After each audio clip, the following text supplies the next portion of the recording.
Bueno, el día de hoy vamos a tratar de hacer un video de corrido. Eh, Vivo en un lugar donde hay mucha concurrencia en la calle. Si de pronto escuchan la gente atrás, carros o motos, pues bueno, voy a tratar de hacer una lectura filosófica con un pequeño análisis acerca de la filosofía hermética, de por qué es tan importante la filosofía hermética y por qué en la ontología, sin lugar a dudas, es la filosofía más grande en cuestión de abstracción.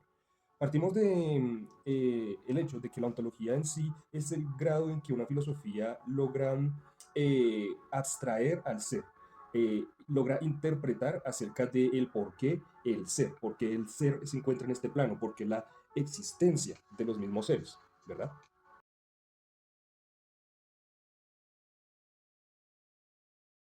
Podríamos decir que, por ejemplo, la cualidad de la experiencia es conciencia.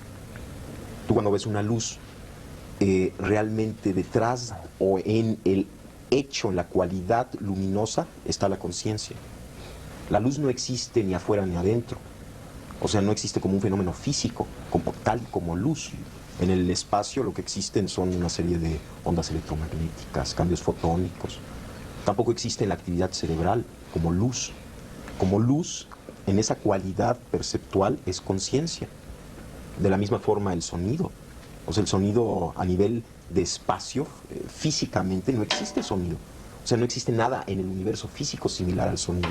Lo que llamamos sonido es una cualidad de la conciencia, tal y como la experimentamos. O sea, si tú analizas a nivel físico lo que percibimos como sonido, pues es un conjunto de cambios vibracionales de moléculas de aire, pero no hay sonido ahí. Como tampoco existe sonido a nivel físico, fisiológico. O sea, si tú penetras al cerebro y tratas de encontrar el sonido ahí, tampoco existe. Entonces es también una cualidad de la conciencia. De tal forma que la conciencia podría, en este nivel, no de normas éticas, ¿no?, conceptualizarse como lo que está por detrás de cualquier acto perceptual, lo que sostiene la cualidad misma de la experiencia. Esto podría ser.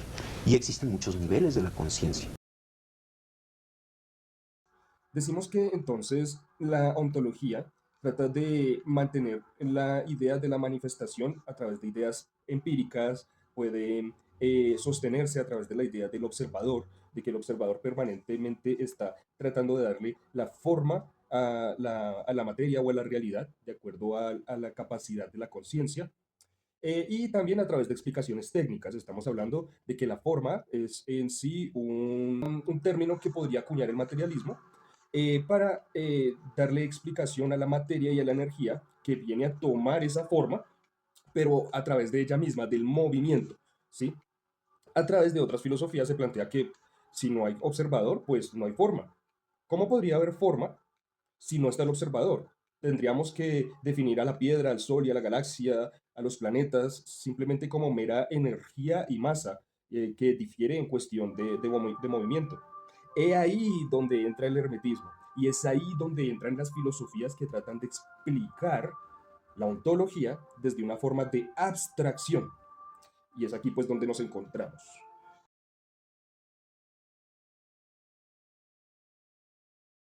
Entonces, vamos a hacer aquí un pequeño análisis lógico mm, entre un académico eh, y un hermetista. Podríamos decir que la persona de la academia puede ser materialista, idealista, que trata de asimilar la idea o la propuesta del hermetismo. Entonces, diría, estamos de acuerdo en que la ley de movimiento hace que exista la materia, la energía que se transforma, incluso si no existe un observador. El universo no necesita una mente para existir. Entonces, a lo cual el hermetismo respondería, de acuerdo a las 7 leyes, que tenemos en el fundamento una discrepancia. El movimiento sin principio es solo cambio, diría el hermetismo, como en el Poimandres también lo indican. No hay una forma estable. No se habla de un observador como tal, sino de la ley del mentalismo como causa primaria. ¿Sí? ¿Qué es la diferencia entre la ley del mentalismo como causa primaria y el observador? De que el observador vendría a ser un resultado entre la ley del movimiento, de la materia y de la mente. Las 7 leyes trabajando en unísono, ¿sí? Tenemos las 7 leyes, todas son una y al mismo tiempo una son todas. Decimos que la ley del mentalismo le da la forma a las otras leyes, ¿sí? Entonces aquí entraríamos en una refutación porque una persona lógica, un materialista, diría, pues esto es simplemente teleología. Un principio mental surge como un propósito. Sin embargo, para la física solamente se puede utilizar lo que es la causa y efecto físico, ¿cierto? Que también es una ley, es una de las 7 leyes del hermetismo. Entonces, ¿qué respondería el hermetista? El hermetismo no confunde un principio con la finalidad, ¿sí? El mentalismo, la ley del mentalismo, no sugiere que el universo quiera algo en sí al tener esta ley mental, sino que existe un orden lógico que hace que sea posible el movimiento y coherente, ¿sí? Entonces, digamos, podríamos decir, pero es que si la causa eficiente de la energía haciéndose, las leyes newtonianas, pues ya basta. Simplemente con eso podríamos explicar la forma y ya, ¿sí? Sin embargo, entonces el hermetismo otra vez vuelve y coloca sobre la mesa que las leyes se describen en el cómo, no por qué son las leyes, ¿sí? La relación de la causa y efecto ya presupone una estructura racional. Eso es lo que normalmente hace la academia y ese es el inconveniente de la academia. Vamos a volver a decir, las leyes describen el cómo, no porque sean leyes, ¿sí? La relación de la causa y efecto normalmente presupone una estructura racional. La academia así lo ve. Sin embargo, el hermetismo vuelve otra vez a indicar que si la forma es solo perspectiva y no existe ningún principio organizador, entonces el universo no tiene formas, solamente tendría fluctuaciones. Si no existe un observador que mire las formas, simplemente sería vibración, vibración en movimiento, ritmo, causas y efectos, pero no una forma precisa. Eso sería entonces una crítica al materialismo con respecto a la ontología. Es un empobrecimiento ontológico, ¿sí? Entonces, pues, digamos, el materialista indicaría que no necesita algo más. ¿Para qué dentro de su filosofía, donde ya todas las leyes se adaptan a ciertas categorías lógicas, pues, ¿para qué necesitaría más? Siendo así el hecho, ¿para qué? ¿Sí? Las diferencias a la final serían cuantitativas, no cualitativas, ¿cierto? Entonces, ¿qué diría ahí el hermetismo? Pues el hermetismo indicaría que ese sería el inconveniente o ese sería el problema, verlo de esa manera. Sin ley de mentalismo, las diferencias cuantitativas no devienen cualidades, ¿cierto? O sea, no tendrían estas diferencias cuantitativas por qué ser, ya que no tendrían una cualidad sustancial. Volveremos otra vez a las 7 leyes. Si queremos hacer una abstracción del universo, las 7 leyes herméticas explican la abstracción máxima, porque utilizan una ley entre las 7 leyes que es la del mentalismo. Y no están hablando que sea Dios, el pensamiento cristiano de un Dios creador, sino la ley del mentalismo en el movimiento, como la gravedad, como una gran piscina.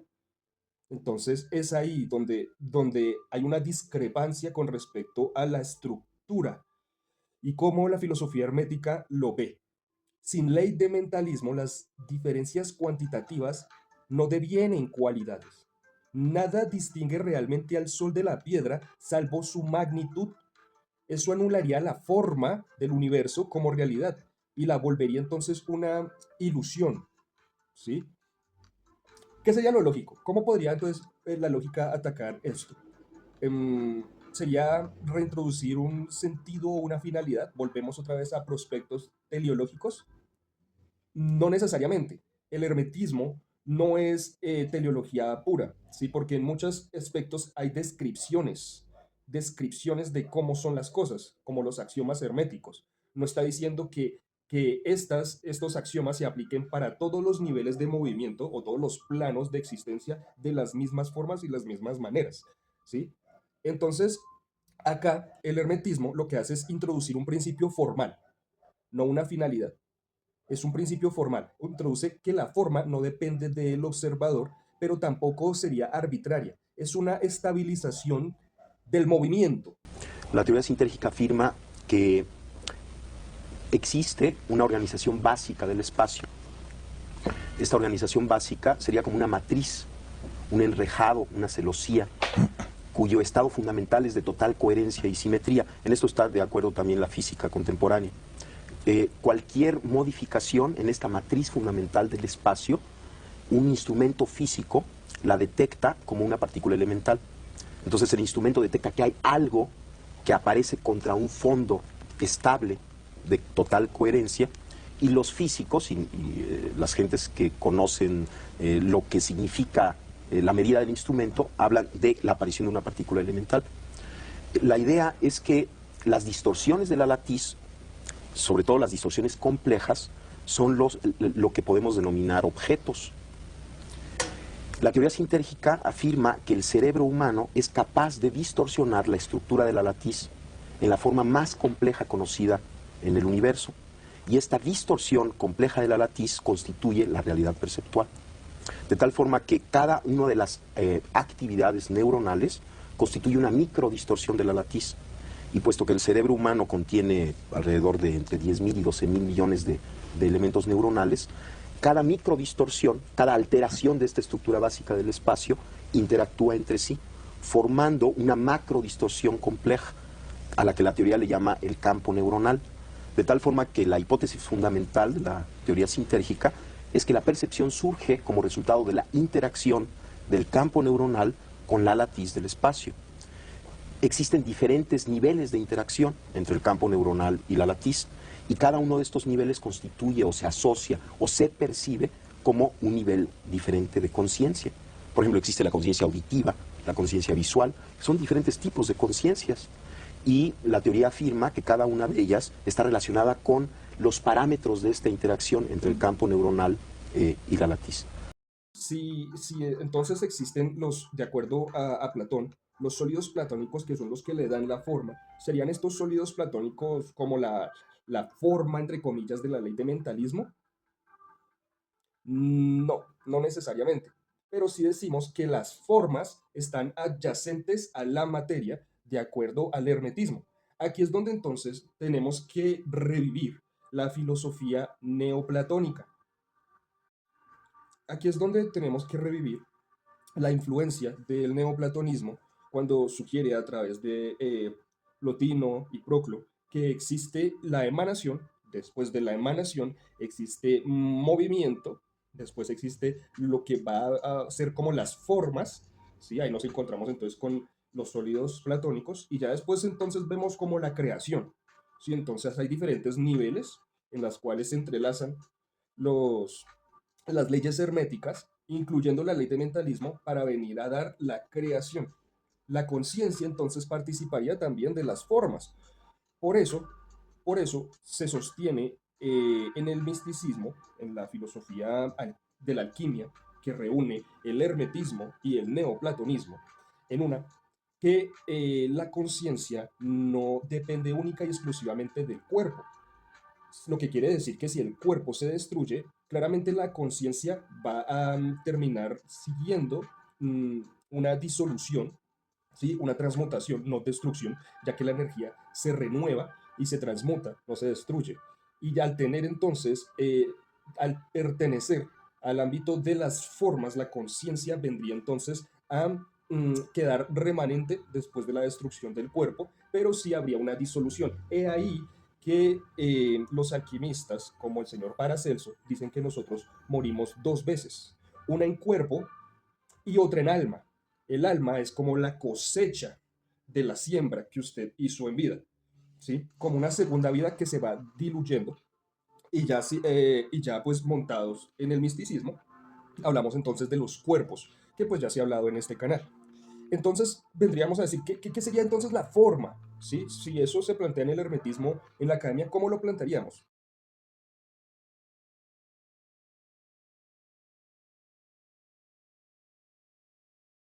La forma.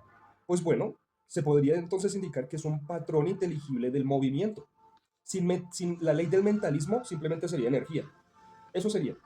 Pero con la ley del mentalismo es estructura. Lo que se juega aquí, o lo que viene a hablar, es la estructura y la organización, que es el resultado adyacente, como la prueba final que tenemos para decir que esta ley del mentalismo existe.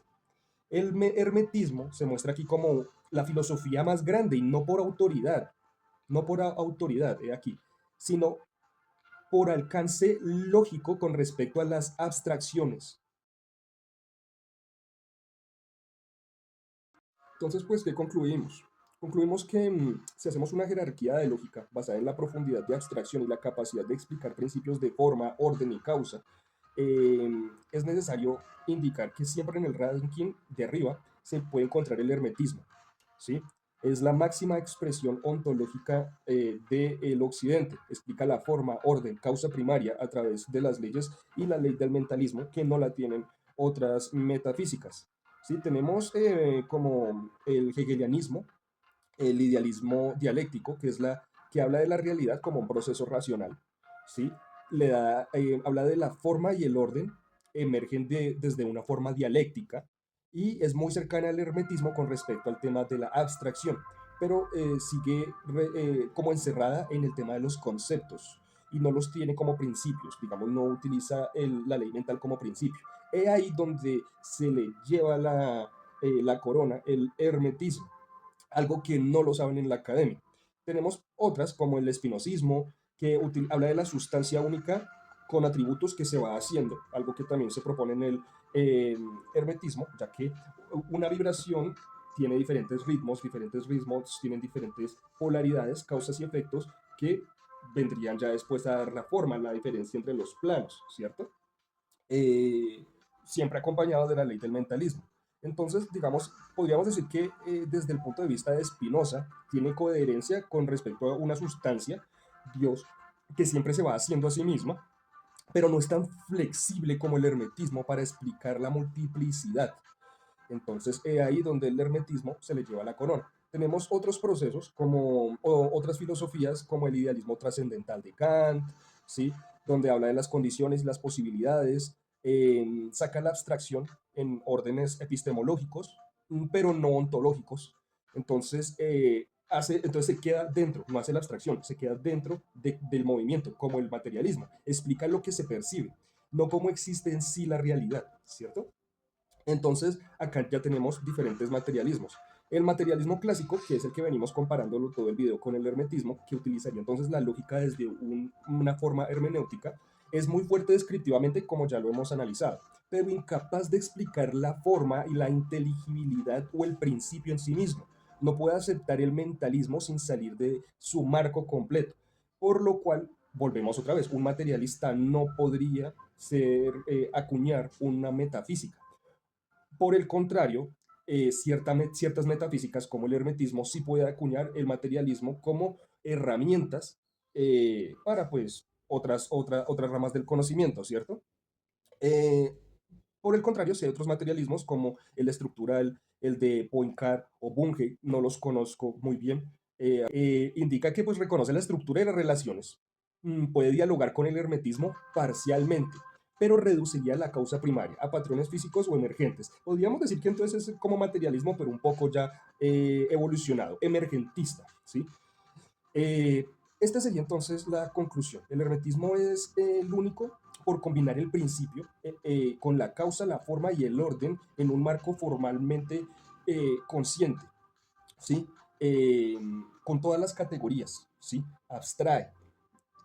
Podríamos, si quieren, hacer una prueba. Me gustaría, si alguien ve este video, que lo pueda analizar y pueda hablar de alguna otra filosofía de abstracción que llegue a unas conclusiones tan verídicas con respecto a lo que serían las formas, ¿sí? Mm, no estoy diciendo que el hermetismo sea como la panacea, pero en cuestión filosófica con respecto a las metafísicas, créanme que sí lo llega a ser, sí lo llega a ser.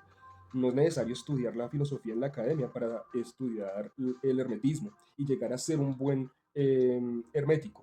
Entonces, esa es mi invitación, que estudien un poquito más esto, tanto en la academia como fuera de la academia. Sabemos que la academia da un trasfondo, como ya miramos, muy cerrado, no tan abstracto, pero pues recomiendo que puedan estudiarlo con su hermana, que es el neoplatonismo. Si estudian el hermetismo y el neoplatonismo por aparte y los juntan como lo hizo la antigua alquimia, personajes como Paracelso o los Rosacruces, se van a dar cuenta que entonces la alquimia ya viene a ser más que una filosofía, un modo de vida, el cual pues pocos iniciados llegan a entender. Y bueno, no siendo más, dejo este video por acá. Espero que les haya gustado y que no les haya aburrido esta charla de filosofía. Y bueno, que tengan un muy, muy buen día. Esto es La Fogata Mística.